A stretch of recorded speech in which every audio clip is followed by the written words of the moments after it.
G'day guys, and welcome to Mila's Creations. Today we're going to do something awesome.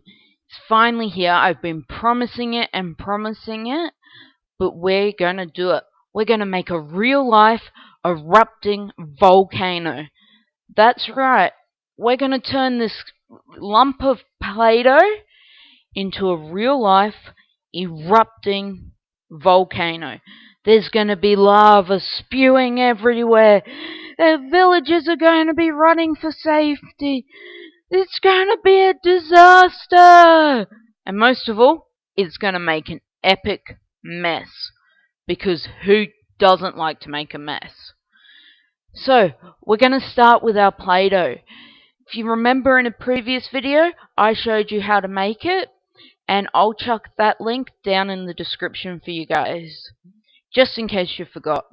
So if you remember correctly, I made 3 batches, I think it was, of the Play-Doh, and that's what we're going to use it for today. I also dyed it brown to give it a little bit extra effect.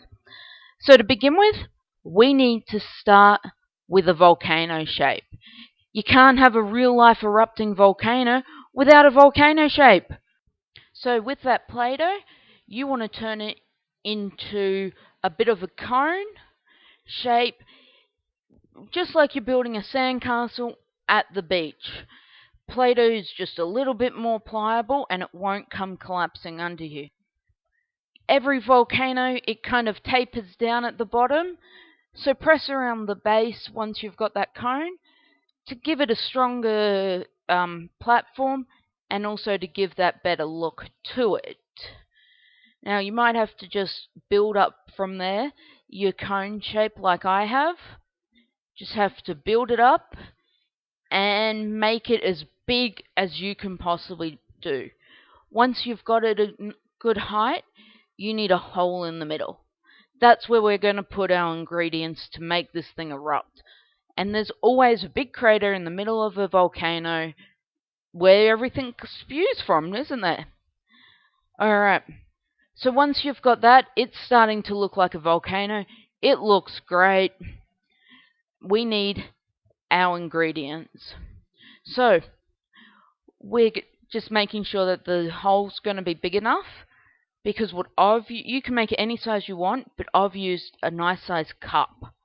You're going to want a cup of baking powder. Baking soda, actually. A whole cup, or as much as you want, of baking soda.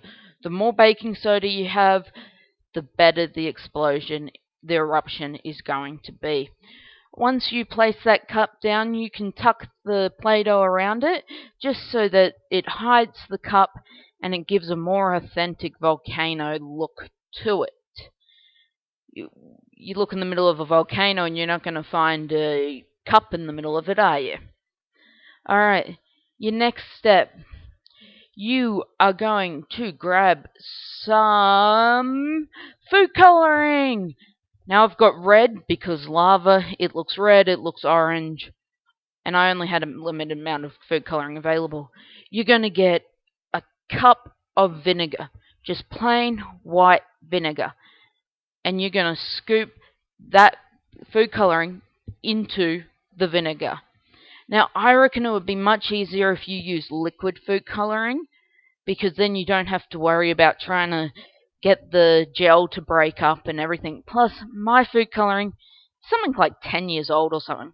So, it's a bit old, which is why I'm using it for experiments and not on food. So, I just had to give it a good old mix-up, give it a good stir into that vinegar. Now, I know it's vinegar. To you, it probably just looks like a cup of water with food coloring in it. That's fine. White, plain vinegar, and I don't recommend you sniffing it. Let's go. It's erupting! Look at that, it just happened! It's erupting. What? Look at that. Whoa! All that lava spews out. It's as simple as that. Just comes spewing out there. Everywhere. Now, I made a mistake. I did it on the kitchen table, and it went everywhere. Hence the paper towels to clean everything up. Oops. It's gonna erupt again! What? It's a real life erupting volcano. How awesome is that? It's something easy, it's quick, it's something you can do in your own house. Look at that eruption! Look at that! And it makes a mess. Who doesn't love making a mess? Am I right? It's just the cleaning up part that's the bummer. Making a mess, though, is awesome fun. Now, that will keep erupting as long as there's baking soda in there. You keep adding vinegar, it will keep going until all the baking soda dissolves. Now, this is what it looks like after I've cleaned it up. I folded it all up on itself, and it's a bit mushy, it's a bit squishy, but it cleaned up really easy, really simple. Got paper towels, you saw the paper towels to wipe everything up, and that's as simple as that. If you like this video, give us a big thumbs up, comment, and if you're not subscribed, click the subscription button and the notification button, and I'll see you guys later. Bye!